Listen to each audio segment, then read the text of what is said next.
folks, let's look at this half-life problem. All right, now these can be a little tricky, and I do want you to hear you could do this in one of two ways, but let's do it with the model that was presented in section 6.7, and then I'll mention the other version.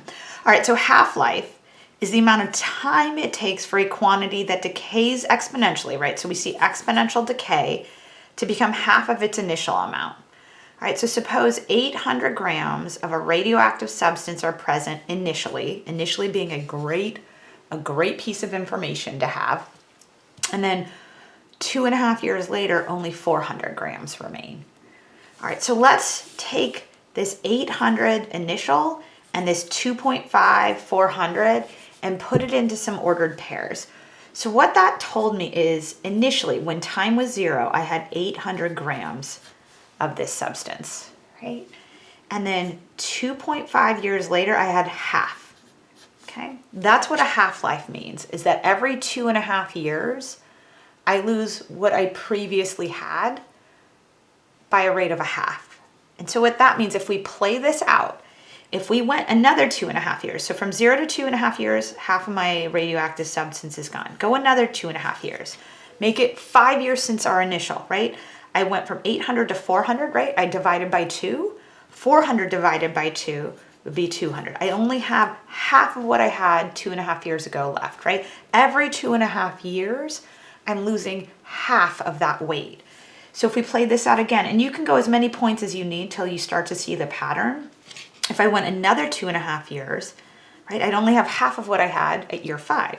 So this would go to 100, right? And then you could go, well, 10 years out, I'd only have 50 grams, right? And you can go out forever. We really only need the 2 points, 2 of these points. You can use any 2. I tend to use the 2 with the smaller X values. So use any 2 points.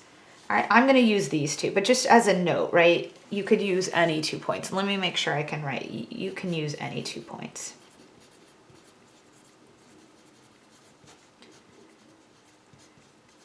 So you're not married to it has to be these first 2. It's just you'll see me repeatedly use those because I tend to prefer them. All right, so the exponential model that was given to us in this particular chapter, because this is going to say determine the exponential equation, we were given y equals a sub 0 e to the kt. And I'll go ahead and I'll run this problem with that model. But if you're thinking, well, could I have also used y equals a times b to the x? You absolutely could. All right, so I'll show you the relationship between these two in just like towards the end. But let me work this problem with this exponential growth model. Okay, so I know my initial value is 800. So let me put a little separation here. And I'm looking at y equaling 800 e to the kt. And then I'm going to use this other ordered pair where I plug in 2.5 for t, 400 for y, and then I'm going to solve for k. Right. And then I'll have my exponential equation. All right, so if I do that, I'm going to put 400 here, 800 e to the k times 2.5. Okay, great. Now it's all a matter of let's solve for k. So I want to isolate this exponential term. So the first thing I'm going to do is I'm going to divide both sides by 800. And for me personally, I like to write my variable on the left side of the equation. So this is going to be e to the 2.5k. That's going to equal 1/2, right? Because we have a half-life. All right. Since the variable I'm interested in is up in an exponent, I need to use a logarithm to get it out of there. And I'm going to use the natural logarithm because I have my exponential, or my power has e as its base. So I'm going to ln both sides, right? The natural log and the exponential and the e number are going to cancel. So on the left side, I'm just going to have 2.5k. And I'll calculate ln of 1/2 on my calculator in a moment.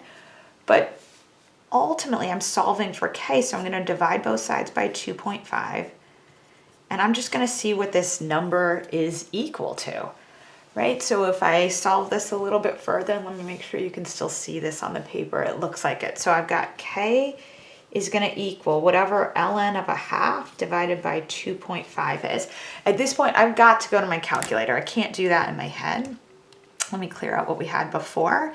So I've got ln of 1/2, and I'm gonna go ahead and divide that by 2.5. When I crunch that number, it looks like I'm working with negative 0.2773. And I'm even gonna go 4 decimals, just because with these exponential growth and decay models, as soon as you start rounding off a decimal, your end game answer is less and less precise. So I've got negative 0.2773. Let me go ahead and write that down. K is going to be negative 0.2773. So what that means, when I substitute all this back in the end, I'm going to get y equals 800 e to the negative 0.2773 t. And if I wanted to be fancy, and I kind of do want to be fancy just for fun, I could write this as f of t. Okay. So I want to show you this version. All right. So if I were going to rework this, right, we could still say f of t, it's 800 b to the t, right? So a times b to the x, but I want to connect these because these are not disconnected. They're just two different ways to write the same equation. So if I go ahead and I plug in the second order pair, right, we'll have 400 is going to equal 800 times b to the 2.5. All right, and I'm going to do the same thing. I want to solve for b, so I'm going to isolate that power. I'm going to divide both sides by 800. And for me personally, I like writing my variable on the left side, so I'm going to have b to the 2.5 equaling 1/2. And if I want to get b all by itself, right, if b is raised to the 2.5, I need to take the 2.5th root of that number. So what I'm essentially going to do is I'm going to take b to the 2.5 to the 1 over 2.5, and I'm going to do the same thing to the other side of that equation, right? Because if this had been just b squared, right, if this was b squared, I would have done the 1/2 power on each side, right? If this was a cubed, I would have done 1/3. Basically, whatever this number is, I'm going to do its reciprocal, because when you have a power to a power, you can multiply those exponents, right? And 2.5 times 1 over 2.5 solves for b directly. And then I'm going to head over to my calculator, because this is, again, not something I can do in my head, and I'm going to take, in parentheses, 1/2, and I'm going to raise that also in parentheses to the 1 over 2.5. And when I hit enter, let me scooch this up just a bit. When I hit enter, we're going to have b equaling, let's see, I'm going to do 7.579. All right, so if I wanted to do f of t, that would be 800.7579 to the t. All right, and this is good in that this number is less than 1. It is exponential decay. Anytime you have decay, your base in this form should be less than 1. But I want you to see how this number is the same as this number. Okay, so if I rewrote this, I could rewrite this as 800 times e to the negative 0.2773 to the t. I want you to see this connection, and let me crunch this number, right? In a moment, you're going to see this number here is this number here. So if I do e to the negative 0.2773, keeping in mind there's going to be a slight decimal error, you can see that these numbers are the same, right? So this is essentially 800 times 0.7578, well, 8 to the t. There's a slight decimal error in the 10,000ths place. So it's up to you. If you want to use base e, great, it'll look like that. If you want to just do base b, it'll look like that, but it's the same function. Okay, so once I have my exponential model, let's finish this problem off. This last part, and I don't think we can see it, so let me scooch up. It says how much of this substance is going to be present after 4 years.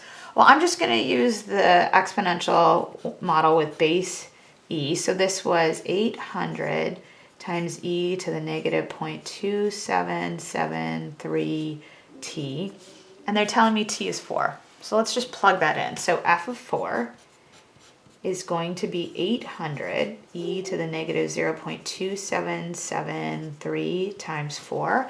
And I will crunch that number in a moment, but actually let me scooch this back down just a wee bit so we can see the initial instructions. There they are. So if I'm trying to figure out how much is left after 4 years, if I look, there's 2.5, 400, 5, 200. So if I only want 4 years in, I should have a little bit more than 200 grams, right? Because 4 years is somewhere in this gap. So I don't know, maybe 250 grams? That seems like a reasonable guess. But let's see what it actually is equal to. So I'm going to go ahead and clear this out. All right, let me move this up so we can see it. We've got 800. Let me do e to the negative 0.2773 times 4. And I'm looking, okay, I said about 250 grams, 263 point, I'll say 858 or about 9, right? So let's do, so that's going to equal 263, oh, I don't remember the number. Let me move my calculator back over. 858, that was the number. 0.858 grams, right? So about 263.9 grams. And you can be rest assured if I had plugged 4 into here, right? If I did 800 times 0.7579 to the 4th, you can see it's also pretty close, right? 263.9 grams. So both models work, and it's a matter of plugging 4 into them. All right, thanks so much, everyone. Bye.